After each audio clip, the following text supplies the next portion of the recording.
আর ওই পাগলারে দেখলাম 13 দিন পরও যেমন আছে তেমন, জানি না কি থা যা অনেক কাম কর, তোর মরলে দেখতাম চাইতেছি কেমন আছে তোর। বিজ্ঞান বলতেছে মানুষ মারা গেলে 3 দিন পরে নাক পচে যায়, 6 দিন পরে নখগুলো আঙ্গুল থেকে খুলে পড়ে যায়, 9 দিন পরে মাথার চুলগুলো পড়ে যায়। আর ওই পাগলারে দেখলাম 13 দিন পরও যেমন আছে তেমন, জানি না কি থা যা অনেক কাম কর, তোর মরলে দেখতাম চাইতেছি কেমন আছে তোর। তার যত খারাপ কাজই করুক, মানুষ মারা যাওয়ার পরে আপনার বিচার করার এখতিয়ার নাই। মানুষ জিন্দা থাকলে আপনি সংশোধন করবেন, মামলা করবেন, গ্রেফতার করবেন, এটা আরেক জিনিস, দুনিয়ার আইন, ঠিক না? মানুষ মারা যাওয়ার পর বিচার করবে কে? আপনারা যদি মনে করেন যে এখানে সমস্যায় আছে, তাহলে আপনাদের দরকার ছিল তাকে উঠাই আরেক জায়গায় সমাহিত করা। এটাই ছিল আপনাদের আদব, যে আপনারা যেভাবে করছে এটা হবে না, এটা কবর, তার মাথার কথা দেওয়া হবে না, তার এই সমস্যা আছে, বলতে পারতো কিনা? কিন্তু এই যে লাশের গায়ে আগুন ধরিয়ে দেওয়া, এটা জাহেলিয়াতকে হার মানিয়ে দিয়েছে, কথা বল ঠিক কিনা? এ আবার মহাসড়কের মধ্যে জীবনে মানুষ দেখছি, অমানুষ দেখছিলাম না, অমানুষ দেখছি।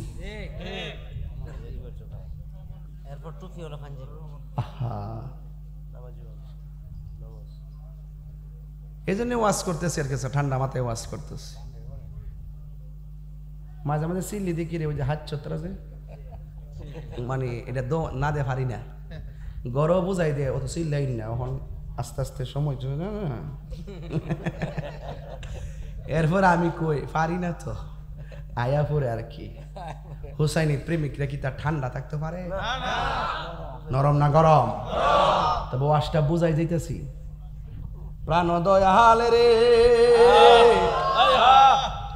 আর পরীক্ষার সময় নাই, কর জোরে ক্ষমা চাই, শেষের খেয়া না নিলায় আমারে, আমার দিন কি এমনি যাবে, লোকে তোমায় কি বলিবে, এই দুঃখ রইল তাহিরির অন্তরে, হে প্রাণ দয়াল রে, সন্ধ্যা হইল ডাকি দিলে না মোরে। ডাক দিতাছি এখন সমাজ আয়া ফুরেন বেলা ডোবার আগে, ডাকতাছি তো দিন ইসলাম পিসাব ডাকতাছে, মুজাহিদি ডাকতাছে, তাহিরি ডাকতাছে, ডাকছে না কেমনে? আয়েন না, বারবার ডাকতাছে, লক্ষ লক্ষ টাকা খরচ করে বছর বছর আবিল করে আয়ো, আরে সন্ধ্যা হইতাছে, বেলা ডুবতাছে, আয়ো।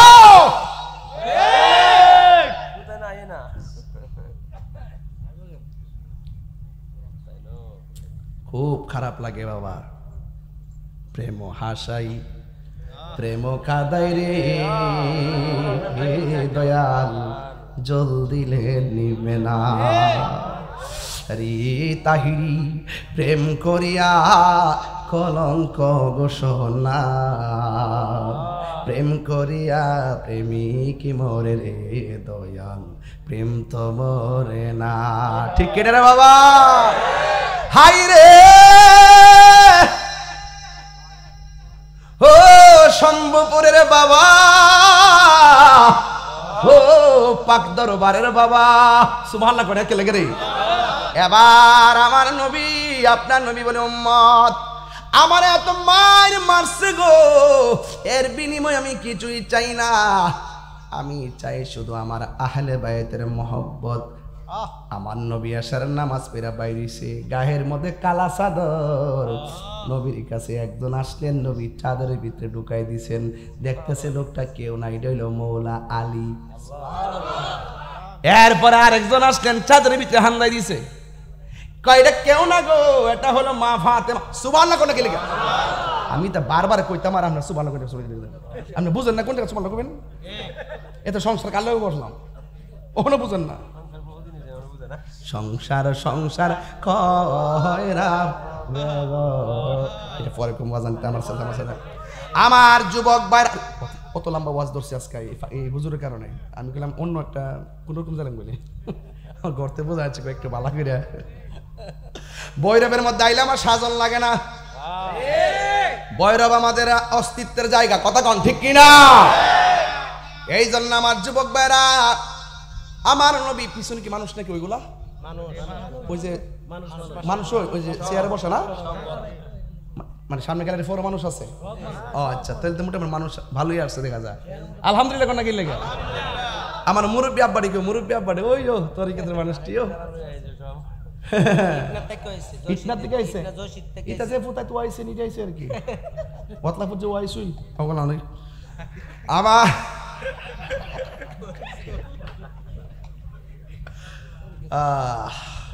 ও দুনিয়া থাকবেন কয়দিন? প্রেম রই তো থাকবো। সবাইকে হাসাইতে পারে, সবাই কান্দাইতে পারে, হাসি কান্না নিয়েই তো পৃথিবী, ঠিক নিও।